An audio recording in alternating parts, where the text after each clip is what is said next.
ఇది కేవలం భూమి వివాదం కాదు. ఇది విద్య, పర్యావరణం, రాజకీయాల మధ్య జరుగుతున్న గంభీర పోరాటం. ఇది హైదరాబాద్ సెంట్రల్ యూనివర్సిటీ 400 ఎకరాల భూమి భవితవ్యం గురించి జరుగుతున్న పోరాటం. తెలంగాణ ప్రభుత్వం ప్రకారం యూనివర్సిటీ పరిధిలోనే 400 ఎకరాల భూమి ప్రభుత్వ భూమిగా నమోదు చేయబడిందని చెబుతోంది. మరోవైపు విద్యార్థులు, పర్యావరణవేత్తలు, మాజీ ఉద్యోగులు ఇది దశాబ్దాలుగా యూనివర్సిటీ అవసరాల కోసం కేటాయించిన భూమి అని చెబుతున్నారు. తెలంగాణ ముఖ్యమంత్రి రేవంత్ రెడ్డి ప్రకటనలో 400 ఎకరాల ప్రభుత్వ భూమిని మనం ఆక్షన్ చేస్తున్నామని ప్రకటించారు. ఇది విన్న విద్యార్థులు ఒక్కసారిగా తిరుగుబాటు అయ్యారు. ఎన్ఎస్యుఐ విద్యార్థులే తమ పార్టీ నాయకత్వానికి వ్యతిరేకంగా నిలిచారు. ఈ భూమిలో వందలాది చెట్లు, జంతుజాలం, పక్షులు, ప్రకృతికి అద్భుతమైన ఆశ్రయం ఉంది. ఇది కట్ చేసి కమర్షియల్ డెవలప్మెంట్ చేస్తే ఈ జనరేషన్కు శ్వాసించేందుకు వాతావరణమే ఉండదు.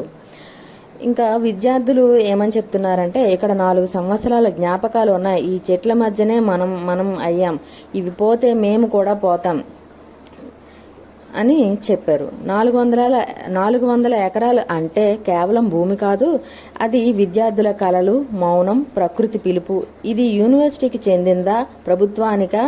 అసలు ప్రశ్న ఇది ఎవరికో కాదు, ఇది మన భవిష్యత్తు కోసం కాపాడాల్సిందే అని ప్రజలు కూడా నిర్ణయించుకున్నారు. 1975లో 2324 ఎకరాల భూమి హైదరాబాద్ సెంట్రల్ యూనివర్సిటీ స్థాపన కోసం కేటాయించబడింది.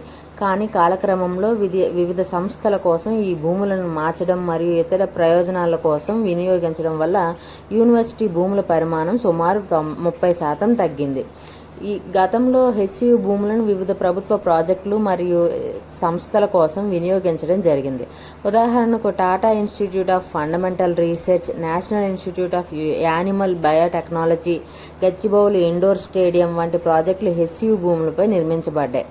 మార్చి 2025లో తెలంగాణ రాష్ట్ర పరిశ్రమల మరియు ఇన్వెస్ట్మెంట్ కార్పొరేషన్ ద్వారా హెచ్సియు భూముల 400 ఎకరాల వేలం నిర్వహించబడింది. ఈ ప్రక్రియకు వ్యతిరేకంగా హెచ్సియు విద్యార్థులు, అధ్యాపకులు మరియు సిబ్బంది తీవ్ర నిరసనలు నిర్వహించారు. విద్యార్థులు ప్రభుత్వ చర్యలను యూనివర్సిటీ భూముల దుర్వినియోగంగా భావించి రోడ్డుపైకి వచ్చి చెట్లు నరికే పనులను అడ్డుకున్నారు. ఈ నిరసనల సమయంలో పోలీసులు జేసీబీలు ఉపయోగించి భూములను క్లియర్ చేయడానికి ప్రయత్నించారు. దాంతో విద్యార్థుల నిరసనలు వ్యక్తం చేశారు. 2021 జనవరి 12న తెలంగాణ హైకోర్టు యూనివర్సిటీ భూములపై స్టేను ఆదేశించింది. ఈ ఆదేశంలో యూనివర్సిటీ భూములను అక్రమంగా ఆక్రమించకుండా వాటిని రక్షించేందుకు చర్యలు తీసుకోవాలని సూచించింది. అధ్యాపక సంఘం, విద్యార్థి సంఘం మరియు సిబ్బంది మిగిలిన వారు యూనివర్సిటీ భూములను రక్షించేందుకు నిరంతరం పోరాటం చేస్తున్నారు. వారు ప్రభుత్వానికి, గవర్నర్కు, విద్యాశాఖ మంత్రిత్వ శాఖకు మరియు యూనివర్సిటీ గ్రాంట్స్ కమిషన్కు ఫిర్యాదులు చేశారు. విద్యార్థులు మరియు సిబ్బంది భూముల దుర్వినియోగం మరియు ఆక్రమణలపై ప్రభుత్వ చర్యలను నిరంతరం నిరసిస్తున్నారు.